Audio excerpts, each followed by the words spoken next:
Voici le pigeon migrateur, aussi connu sous le nom de tourte voyageuse. Si vous n'en avez jamais vu, c'est normal. Cet oiseau comptait pas moins de 3 milliards d'individus au début du 19e siècle en Amérique du Nord. Mais en 1914, le zoologue Albert Hazen Wright a annoncé que Martha, la toute dernière représentante de son espèce, venait de mourir au zoo de Cincinnati. Le responsable de cette disparition ? Nous, évidemment.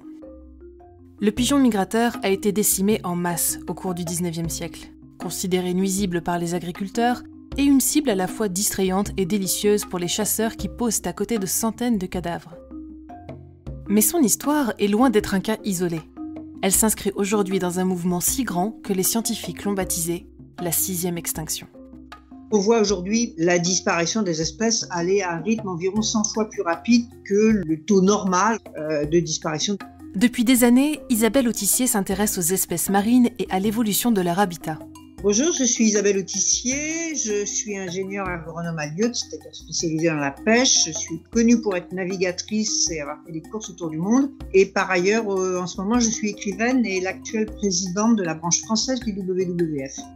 Depuis l'aube de la vie sur Terre, c'est-à-dire quand même presque 4 milliards d'années, il y a des espèces qui apparaissent et qui disparaissent. Simplement, il y a des moments dans l'histoire de la vie sur Terre où les choses se précipitent et où on a des extinctions extrêmement importantes. On est en train de vivre la 6e, non pas du fait d'une transformation, par exemple géologique, comme ça avait pu être le cas, mais d'une transformation due à une des espèces de la planète, qui est Homo sapiens. Cette extinction, elle ne date pas de la disparition du pigeon migrateur. Si l'on en croit les scientifiques, elle aurait débuté il y a 12 000 ans, au moment de l'entrée dans l'Holocène.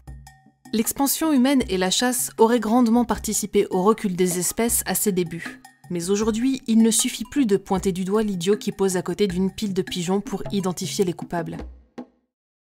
La promiscuité, l'agriculture, le voyage et l'industrialisation sont autant de facteurs qui jouent un grand rôle dans la destruction de la biodiversité. Ça se fait sous plusieurs formes, des atteintes aux milieux, donc la destruction des milieux, la déforestation, l'assèchement des zones humides, etc. Il y a une cause importante qui est les pollutions généralisées. Par exemple, le microplastique dans les océans va se retrouver dans la chaîne alimentaire. Et, le microplastique, le plastique, c'est un perturbateur endocrinien, c'est un potentiel cancérogène. Le dérèglement climatique, qui est évidemment une raison, puisque les organismes vivants vont essayer de bouger pour retrouver des milieux de vie qui leur conviennent, mais en bougeant, on va dérégler la chaîne alimentaire, donc ils vont peut-être pas trouver de quoi se nourrir ou pas trouver des endroits pour se reproduire, et donc les populations vont décliner. On a la question des espèces envahissantes, des espèces qui arrivent dans des milieux où ils n'ont pas de prédateurs et où donc ils font concurrence aux espèces locales, voire ils vont détruire les espèces locales parce qu'ils n'ont pas de prédateurs. Des centaines et peut-être des milliers d'espèces disparaissent chaque année dans le monde. Quand on parle d'extinction, on pense bien sûr aux pandas ou aux guépards, mais ils ne représentent qu'une minuscule fraction de la biodiversité menacée par les activités humaines. En 2017, un rapport fracassant avait annoncé la disparition de 75% de la biomasse des insectes volants dans les zones protégées d'Allemagne en l'espace de 27 ans. En France, c'est 15% de la flore qui serait menacée d'après une étude de l'UICN publiée en 2019. Même lorsque ces changements se produisent autour de nous, il est parfois difficile d'en mesurer l'envergure, et le travail des scientifiques est crucial pour monitorer les populations avant qu'une espèce ne s'éteigne. Au-delà de la disparition à proprement parler, c'est-à-dire du fait que l'espèce n'existe plus à la surface de la planète, je pense que ce qui doit nous interpeller, c'est la diminution des populations qui est drastique. Le WWF qui suit ça depuis une quarantaine d'années, avec des comptages précis, en tout cas en ce qui concerne les vertébrés, on a pu prouver que depuis un peu plus de 40 ans, il y a 60% des vertébrés sauvages qui ont vu leur population diminuer de 60%. Donc ça, c'est considérable. Et ça touche en particulier les organismes d'eau douce, puisque là on atteint presque 90%. Pourquoi ? Parce qu'il y a à peu près 90% des zones humides terrestres qui ont été impactées ou détruites dans les 40 dernières années. Alors, que faut-il faire ?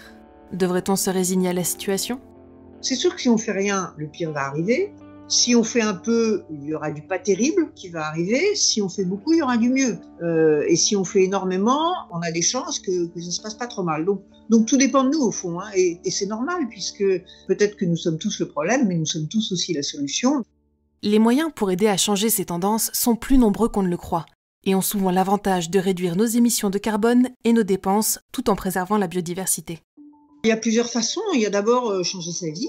C'est bien de prêcher la bonne parole, mais d'abord c'est bien de l'appliquer à soi-même et de s'apercevoir qu'on vit mieux. Voilà, donc changer à son niveau, oui, et puis après s'engager. Je ne prêche pas forcément pour le WWF, il y a des centaines, heureusement, d'associations locales qui vont aider les naturalistes ou qui vont s'engager contre les atteintes à la nature. Là, vous en avez, je suis sûre, tous les uns les autres, des dizaines autour de vous. Et puis il y a l'action nationale. C'est vrai que soutenir des organisations comme le WWF ou d'autres, encore une fois, les soutenir tout simplement financièrement, parce que pour faire ce travail, on a besoin de financement.